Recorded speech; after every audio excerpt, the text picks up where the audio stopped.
আমার জীবনের সবচেয়ে যদি কোনো কঠিন কাজ হয় সেটা হলো মাছ কেনা। আমি জানো তো বন্ধুরা একদম মাছ চিনি না। তো hello everyone, welcome back to our channel. আশা করি তোমরা সবাই ভালো আছো, যে আমিও কিন্তু বেশ দারুণই আছি। হ্যাপি লাইফ ডেলিতে আপনাদের অনেক অনেক ওয়েলকাম।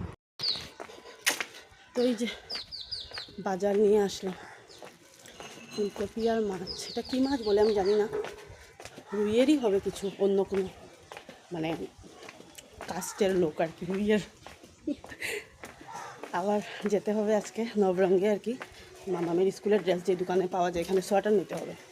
মামাকে যখন আনবো তখন নিয়ে যাবো। কিরে তুই আমাকে ডুস দিস না, ডুস দেন আজকে। যে আমার হাতে প্যাকেট আর ইয়ে লেগেছে ফুলকপি, ও ডুস দেবে।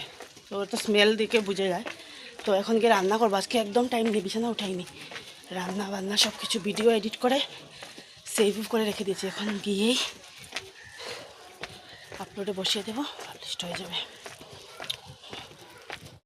তো এই যে মাছ এনে ধুয়ে তারপরে দিয়ে নুন হলুদ মাখিয়ে আর কি বসিয়েও দিয়েছি। মাছ ভাজতে ভাজতেই বিছানা উঠাতে হবে, কারণ মামা আজকে 12টার সময় ছুটি, আর এতটা টাইম নিয়ে তো আমি একদম বসিনি, বসতে পারবো না। তার মধ্যে একটা ঘটনা ঘটে গেছে। বুঝতে দেখো, এই দেখো, আশা করি বুঝতেই পারছো। এই যে ব্লাড, এখন বলছি কেন। এই যে আঙ্গুলের এই জায়গাটা কেটে এতটা রক্ত বেরিয়েছে বলার বসা নেই। ফুলকপি কাটবার সময় জাতা দিয়ে দিয়েছি তো, আর ওই সাথে আঙ্গুলও মানে একটু গেলে মানে অনেকটা, কিন্তু আমি বেরোলে ব্যান্ডেড আনতে হবে, ঘরে ব্যান্ডেড নেই। মা কেটে দিল ফুলকপিগুলো, রক্তাক্ত অবস্থা।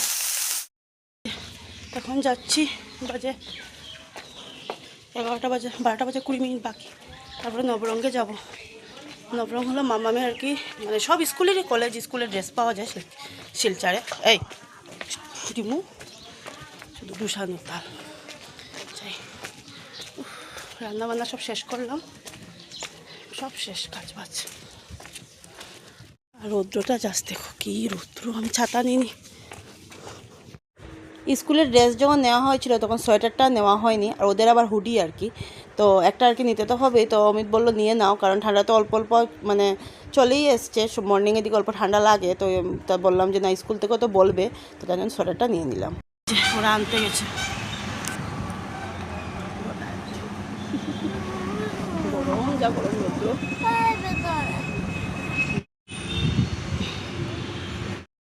সোয়েটার নিয়ে এলাম। আর আমি মামামি যতগুলো ড্রেস নিয়ে সব নবরং থেকে নিয়েছি, খুব ভালো। নবরঙ্গের একটু কস্টলি হয় কিন্তু ভালো। সে আরও দোকান আছে, এখানে একটা বোমরাজ বলে ওটার মধ্যেও আছে, কিন্তু ওইটার থেকে না কাপড়ের কোয়ালিটিগুলো নবরঙ্গের ভালো। মানে একটু বুঝতেই পারছো, ভালো হলে তো একটু ওইটাও টাকাটা একটু বেশি হবে। এটা নিল 890। এভরিওয়ান, দুপুরে এসে তোমাদের সাথে কিছু শেয়ার করা হয়নি। আমার যেহেতু মাথা ব্যথা, জ্বরও এসছে, তার জন্য এখন শুয়ে উঠেছি। মামামকে এখন মিল্ক দেবো, একটু গরম করতে হবে। আর মাকে বলেছি আমাকে চা বানিয়ে দাও, মা ওরাও খাবে, আমাকেও দেবে। তো দুধটা মামামকে দিয়ে মামাম পড়তে বসবে, একটু টিভি দেখুক, তারপর পড়তে বসে পড়বে। আর এতটা মানে খারাপ লাগছে যে কি বলবো, দুপুরবেলায় এসে মাছ তো সকালে দেখেইছো, কিন্তু আর তোমাদের সাথে পরে আর শেয়ার করতে পারিনি, রাত্রে করব। কারণ মানে মাথা যেরকম ব্যথা, জ্বরও এসছে, রোদের জন্য এসছে। দুদিন খুব টানা দৌড়াদৌড়ি হয়ে যাচ্ছে, তো তার জন্য। আর এতদিনে মাথা মামামের এই কান নিয়ে টেনশনে আমার এই অবস্থা। তো এখন মামাকে দুধ দিয়ে তারপরে মেয়ে পড়তে বসবে। এভরিওয়ান, আজকে হলো সানডে, তো এটা মামামের জন্য ম্যাগি বানাচ্ছি, আর এই যে আমার জন্য চা বানিয়ে নিয়েছি। সব দিন তো মর্নিংয়ে ভাত খেয়ে স্কুলে যায়, তো আজকে একটু ম্যাগি খাক।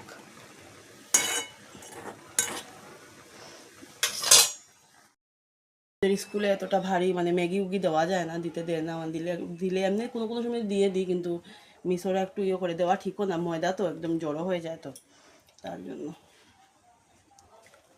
দাঁড়া আমি ঠিক করবো এটা। তো আমার স্নান দান শেষ, এখন বিছানা বাটি এখন তোলা হয়নি, চা খাবো তারপরে। বাজে 1:30 বাজে, আর আজকে একটু লেট হয়েছে মামাকে চান করানো সব কিছু। তো এই যে মাছ তরকারি করলাম আলু দিয়ে, কালকের মাছ ছিল, তো তো মাছ তরকারি করলাম। আর এখন অল্প একটু মানে পাঠার মাংস এনেছে বাবা। তো মামাম তো এতটা মটন ইন্টারেস্টেড না, কিন্তু মটন ওকে ও খাবে, মানে বাবা মানে না, তার জন্য 2-3 টুকরা আলু ভেজে মা দিয়ে দিয়েছে। আমি একটু মশলা কষিয়ে তারপরে কুকারে সিটি মেরে নেবো, কারণ নরম না হলে না মেয়ে খেতে আরাম পায় না, যেহেতু চিকেন খেতে আরাম পায়। কারণ আমরা দশমীর দিন খাইও নি, আমরা চিকেনই খাই। আমাদের যে ওইদিকের ঘরে ভাড়াটি দিদি আছে, উনি আর কি গোপালকে ভোগ দিয়েছেন, তো এই যে ভোগের প্রসাদ দিয়ে দিয়েছেন। মামামের মটনটা, এটা মামাম এই যে 2-3 টুকরা আলু, 2, 3, 4, 5 টুকরা কুকারের মধ্যে সিটি মারবো। কয়েকটা বাসন আছে মাজতে হবে, আর আমারটা মাদের সাথেই আছে ওখানে, মা বানাবে। আর যেহেতু সানডে মাঝে করে খাওয়া হয়, কিন্তু আমার কালকে মাছ আছে বলে আমি খাবো না। মাছটা বানিয়ে নিয়েছি ঘরে, আসতে হবে, কালকে তো আবার সোমবার।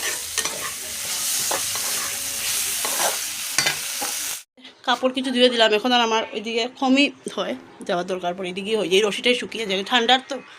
ভাত, গ্যাস সব মুছা শেষ, ডাটা সব ধুয়ে রেখে দিয়েছি, কারণ যেহেতু কালকে নিরামিষ। এটাকে রোদে দিতে হবে, ধুয়ে রেখেছি। গ্যাস তো কালকে মুছবো, গ্যাস তো আর সন্ধ্যার সময় চাচু খেতে হবে, রাত্রে ভাত করতে হবে, মানে বটিটা সব ধুয়ে রেখেছি, কারণ কালকে তো নিরামিষ। সুপারি যেগুলো মা ওরা দিয়েছিল ওগুলোকে টুকরো করে কিনে দিয়েছি, এখন নামিয়েছি, মানে শুকাচ্ছি আর কি। আমি যেহেতু শুকনো সুপারি ছাড়া খেতে পারি না, রান্না দেখাই তোমাকে। এই যে মাটন, 2টা উইন্ডো ক্লোজ আছে রোদের জন্য। এটা তো ভাত কালকে ভালো আছে কিনা কে জানি। এই যে মাছ তরকারি, আর এটা হলো বলে দিদিটা যে দিয়ে গেছিলো প্রসাদ আর কি, কী করবো, এখানেই রেখেছি। ও হোয়াট হ্যাপেন,